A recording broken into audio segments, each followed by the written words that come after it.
Hi, Sagittarius. Thank you so much for joining me today. I hope that you are doing well.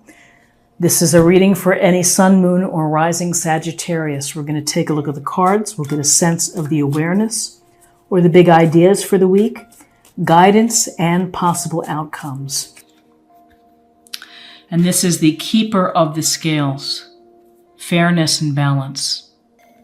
So when I think of fairness and balance with respect to the mind, it's really the ability to consider both sides of a discussion, to consider opposing opinions. We all don't have the same opinion. We don't have the same thinking on many different areas, but there's a sense of being fair and listening to two sides of an argument. That when you're able to do that, you are feeding into your processes both sides, and it's going to give you ample information for you to be able to find where you sit, to determine your opinion, to determine an outcome, to reach decisions. When you can incorporate fairness and balance within how you approach things on a daily basis, then, it's very helpful, very rewarding. And, people notice the folks that are fair and often want to work with those kind of folks on a team or want to have them around, is the ones that approach things without judgment and approaching things without angst or a hidden agenda. So fairness and balance, and,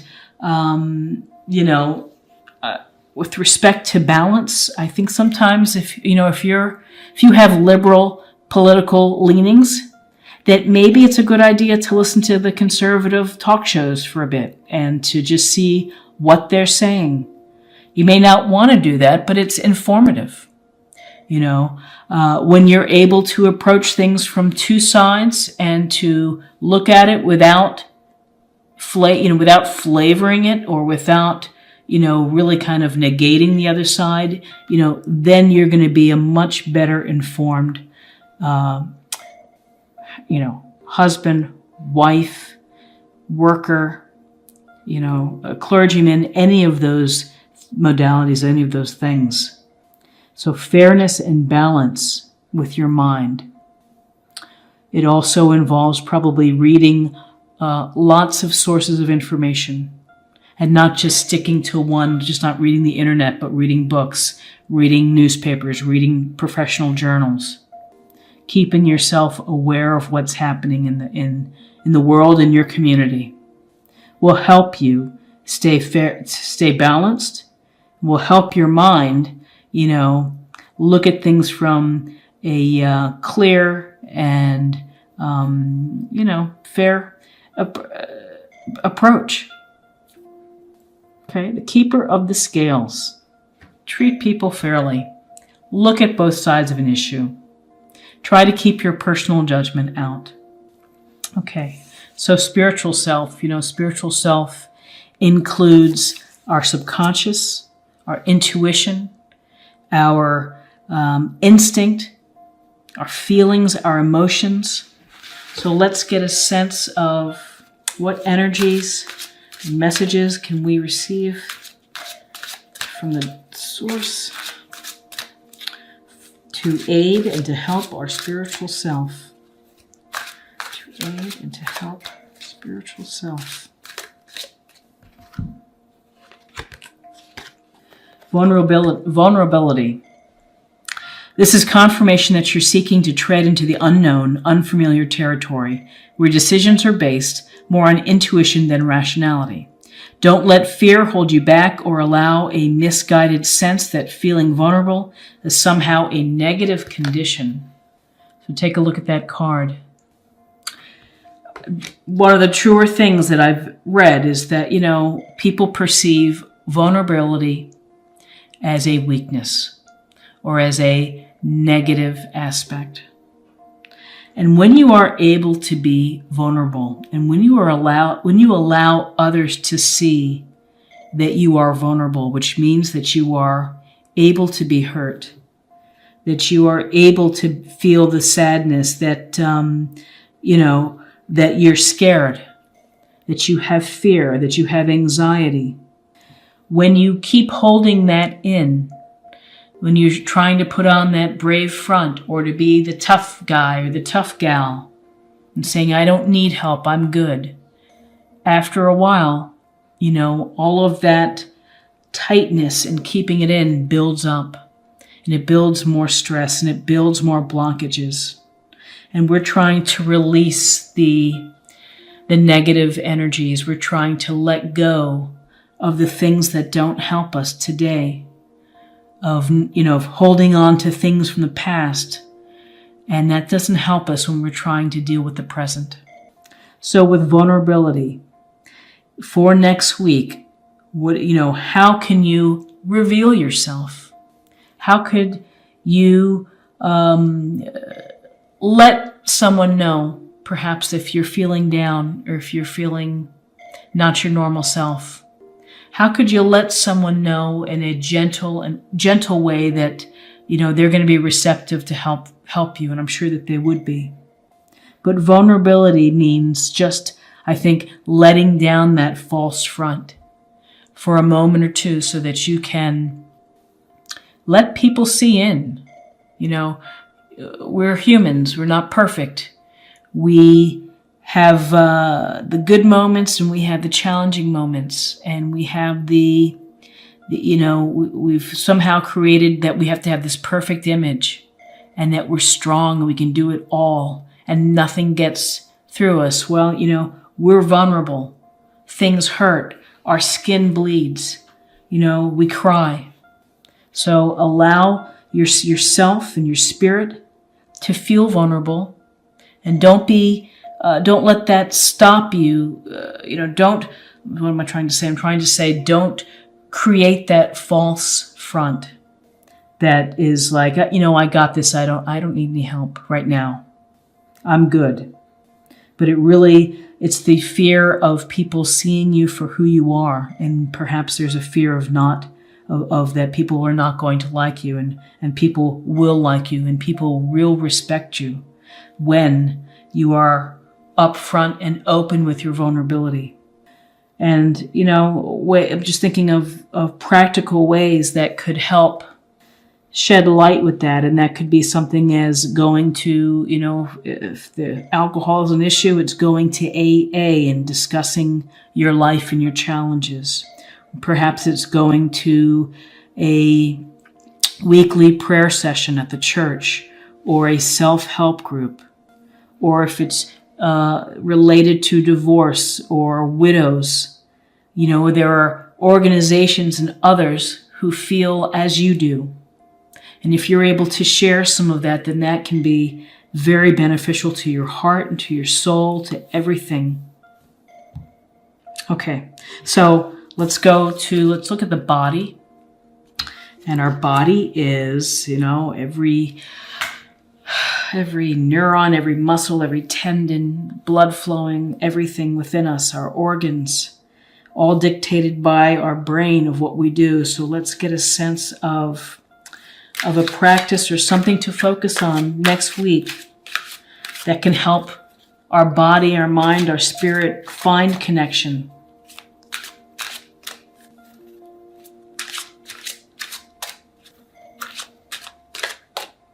Okay. Can we get here? We're not ready.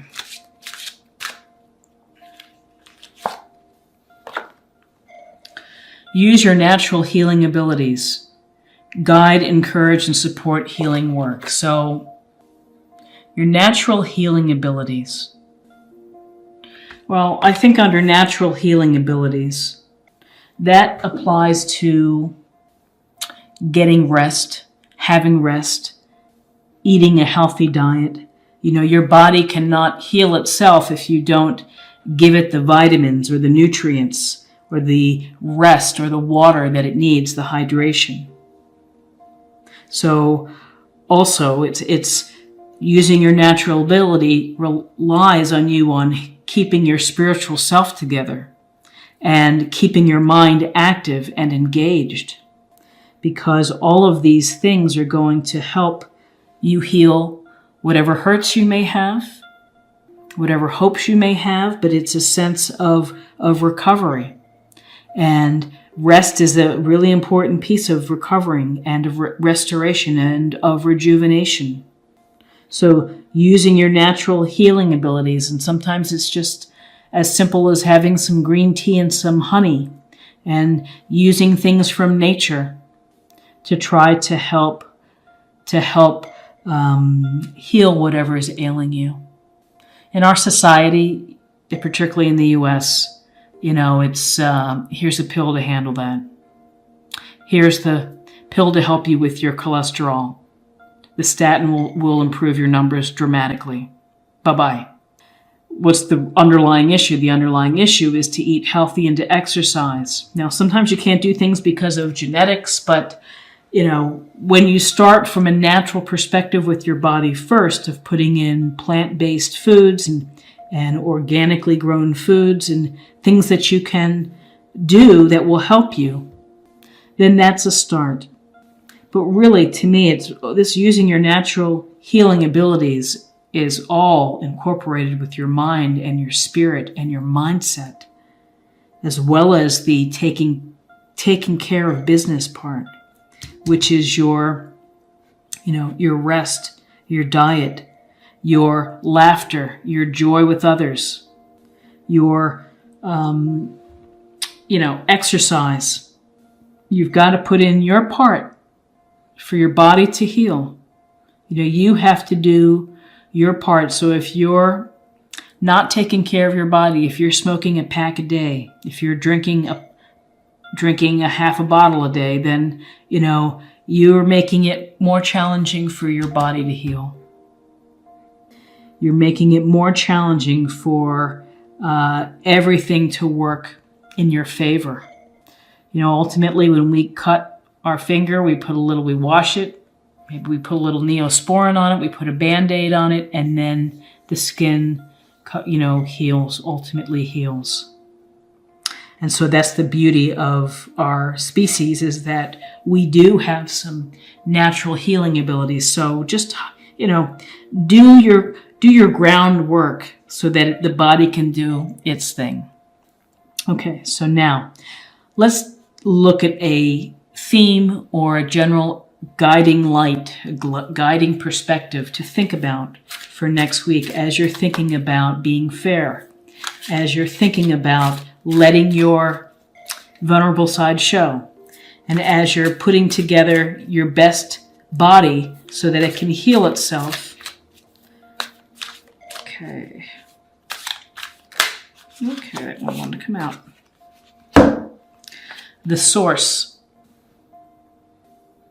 So this illustration, and by the way, this is the Osho Zen Oracle. This was the John Holland Spirit Messages, and this is the Doreen Virtue Healing. I'll put links in the description of the video. The source. Well, the source, from a first glance, is the sun beaming down and radiating on us, bringing us life, bringing us vitality, bringing us the energy to create, to move, to think, to feel, to love.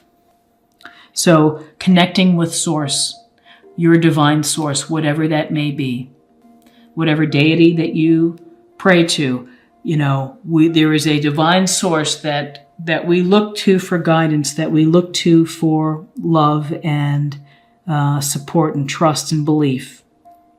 So for the week of the 9th, next week, I would say, try to sit down and meditate, perhaps. Sit down and be thankful, divine source, to have an affirmation. Thank you so much for giving me the life that I have, the health, the material possessions that, a roof over my head, food on the table. But be appreciative of source, because source is there. It provides us with strength, provides us with really our life in on this planet. Okay? And then finally, I think it would be helpful to have something to practice, put something in practice. In addition to these other aspects of connecting and finding balance between your mind, body, spirit. This is the Soul Purpose Oracle. Soul Purpose Journey, perhaps, I think. So let's get a sense of what we can practice on with respect to our well-being for the week of the 9th through 15th.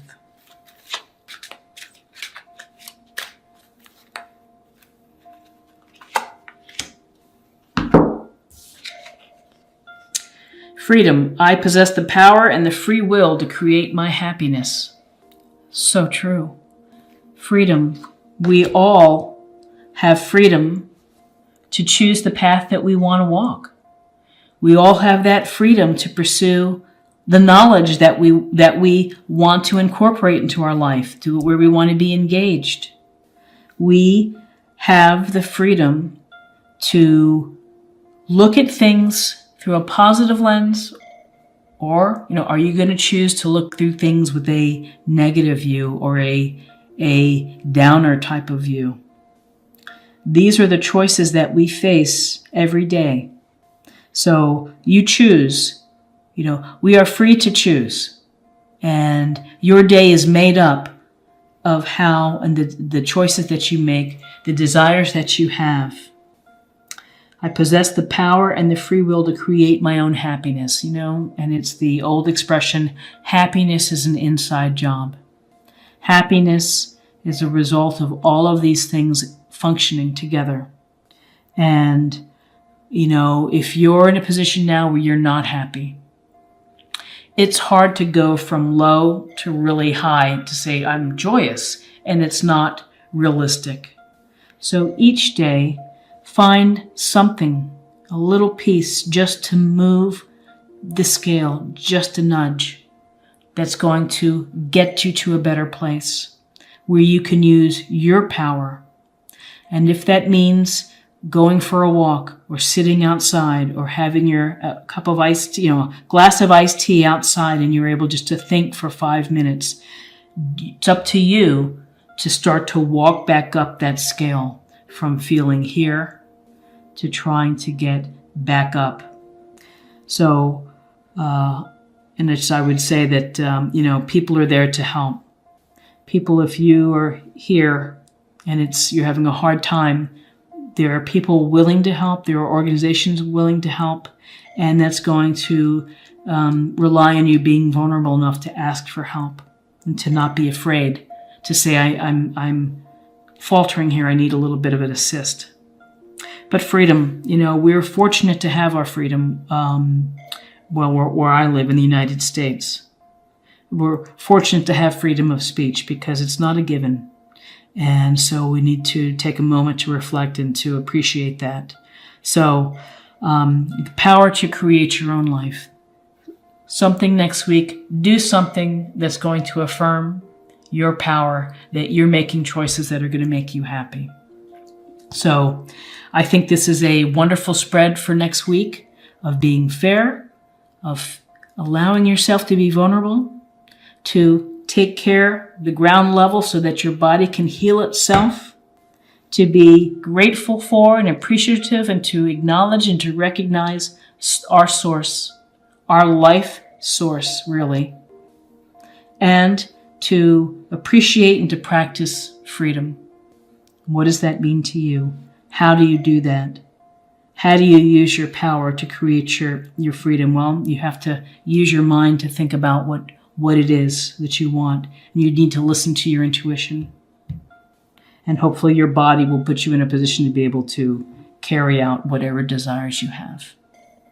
So I hope you have a wonderful week next week, full of good things, of wonderful experiences, and a lot of laughter, a lot of smiles. And if you enjoyed this type of reading, please let me know. And I can do this on every Sunday and just put something up and use my oracle cards. I don't use these that often. I use them in my monthly readings. And so I want to try to incorporate using them because I just like to use what I have. Otherwise, I would give it away. So if you enjoyed this video, please like, share, comment, subscribe if you're new to the channel. That's a great way to show support, and I appreciate it greatly. And I hope you'll check back again and check out some other videos on this channel. Thanks so much. Bye-bye.